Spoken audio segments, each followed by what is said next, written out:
നമസ്കാരം. സംസ്ഥാനം അതിരൂക്ഷമായ സാമ്പത്തിക പ്രതിസന്ധിയിലൂടെ കടന്നു പോകുന്നതിനിടെ മന്ത്രിസഭയിലെ പ്രമുഖരായിട്ടുള്ള MP രാജേഷും രാമചന്ദ്രൻ കടന്നപ്പള്ളിയും നിയമവിരുദ്ധമായി ഇരട്ട ആനുകൂല്യം കൈപ്പറ്റിയെന്ന അക്കൗണ്ടന്റ് ജനറലിന്റെ കണ്ടെത്തൽ കേരള രാഷ്ട്രീയത്തിൽ വലിയ കൊടുങ്കാറ്റ് സൃഷ്ടിച്ചിരിക്കുകയാണ്. തദ്ദേശ സ്വയംഭരണ വകുപ്പ് മന്ത്രിയും തുറമുഖ വകുപ്പ് മന്ത്രിയും തങ്ങളുടെ ഔദ്യോഗിക ശമ്പളത്തോടൊപ്പം മുൻ MPമാരെന്ന നിലയിലുള്ള പെൻഷനും യാതൊരു കുറവും വരുത്താതെ പൂർണ്ണമായും കൈപ്പറ്റിയെന്നാണ് ഇൻസ്പെക്ഷൻ റിപ്പോർട്ടിൽ വ്യക്തമാകുന്നത്. സാധാരണക്കാരായിട്ടുള്ള ജനങ്ങൾ നിത്യചെലവുകൾക്കായിട്ട് ബുദ്ധിമുട്ടുകയും ക്ഷേമ പെൻഷനുകൾ മുടങ്ങിക്കിടക്കുകയും ചെയ്യുന്ന സാഹചര്യങ്ങളിൽ പോലും ഭരണതലപ്പത്തുള്ളവർ നിയമങ്ങൾ കാറ്റിൽ പറത്തി ഖജനാവിൽ നിന്നും അവിഹിതമായി പണം കൈപ്പറ്റുന്നത് ജനാധിപത്യ വിശ്വാസികളെ ഞെട്ടിക്കുന്ന ഒന്ന് തന്നെയാണ്. അക്കൗണ്ടന്റ് ജനറൽ പുറത്തുവിട്ട റിപ്പോർട്ടുകൾ പ്രകാരം ഇത് കേവലം ഒരു സാങ്കേതിക പിഴവല്ല, മറിച്ച് ബോധപൂർവമായിട്ടുള്ള ചട്ടലംഘനമാണ്.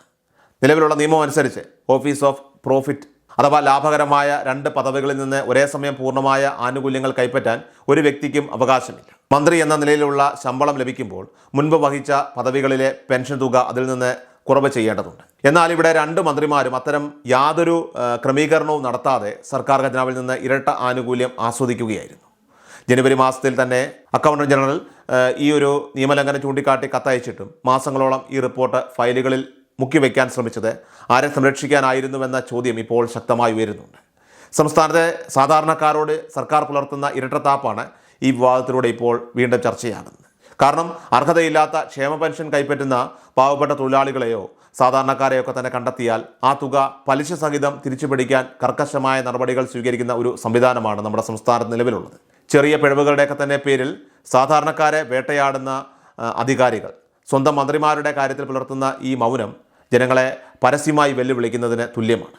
സാമ്പത്തിക അച്ചടക്കം പാലിക്കണമെന്ന് നിരന്തരം ജനങ്ങളെ ഉപദേശിക്കുന്ന മുഖ്യമന്ത്രിയും സഹമന്ത്രിമാരും സ്വന്തം കാര്യത്തിൽ കാണിക്കുന്ന ഈ ഒരു ഇരട്ടത്താപ്പ് അത് സർക്കാരിൻ്റെ വിശ്വാസ്യത തന്നെ ഇവിടെ ചോദ്യം ചെയ്യുകയാണ്. ഭരണഘടനാപരമായിട്ടുള്ള വശങ്ങൾ പരിശോധിക്കുമ്പോൾ ഈ വിഷയം കൂടുതൽ ഗൗരവകരമായിട്ടുള്ള തലങ്ങളിലേക്ക് നീങ്ങുകയാണ്.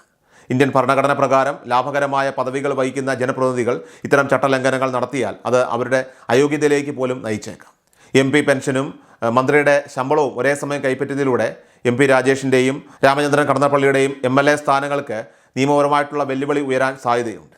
ഇത് കേവലം ഒരു സാമ്പത്തിക ക്രമക്കേട് എന്നതിലുപരിയായി ഭരണഘടനാ മൂല്യങ്ങളുടെ നഗ്നമായിട്ടുള്ള ലംഘനമായിട്ടാണ് നിയമവിദഗ്ധർ ഇവിടെ വിലയിരുത്തുന്നത്. ജനാധിപത്യപരമായിട്ടുള്ള മര്യാദകൾ ലംഘിക്കപ്പെടുമ്പോൾ അത് ഭരണകൂടത്തിൻ്റെ അടിത്തറ ഇളക്കുന്ന ഒന്നായി മാറുകയാണ്. ഈ പുതിയ കണ്ടെത്തലുകൾ അത് പ്രതിപക്ഷത്തിന് സർക്കാരിനെതിരെയുള്ള ശക്തമായ ആയുധമായിട്ട് മാറിയിരിക്കുകയാണ്. അവിഹിതമായി കൈപ്പറ്റിയ തുക പലിശ സഹിതം തിരിച്ചുപിടിക്കാൻ സർക്കാർ തയ്യാറാകുമോ എന്നതാണ് രാഷ്ട്രീയ നിരീക്ഷകർ ഇവിടെ ഉറ്റുനോക്കുന്നത്. അഴിമതി വിരുദ്ധതയെക്കുറിച്ചും സുതാര്യതയെക്കുറിച്ചുമൊക്കെ തന്നെ വലിയ തോതിൽ വാദോരാതെ പ്രസംഗിക്കുന്ന ഭരണകൂടത്തിന് കീഴിൽ ഇത്തരം ഒരു സംഭവം നടന്നത് CPM-നുള്ളിലും വലിയ അസ്വസ്ഥതകൾക്ക് ഇപ്പോൾ കാരണമായിട്ടുണ്ട്. ഇത്തരം വീഴ്ചകൾ സർക്കാരിൻ്റെ പൊതുപ്രതിച്ഛായയെ സാരമായി ബാധിക്കുമെന്നും രാഷ്ട്രീയമായ ധാർമ്മികതയുടെ തകർച്ചയാണ് ഇതിലൂടെ സംഭവിക്കുന്നതെന്നും പാർട്ടി പ്ലാറ്റ്ഫോമുകളിൽ പോലും ഇപ്പോൾ അഭിപ്രായങ്ങൾ ഉയരുന്നുണ്ട്. നിലവിലെ സാഹചര്യത്തിൽ ഈ സംഭവത്തിൽ സമഗ്രമായിട്ടുള്ള അന്വേഷണം നടത്തി കുറ്റക്കാർക്കെതിരെ നടപടിയെടുക്കേണ്ടത് നീതിയുടെ ആവശ്യമാണ്.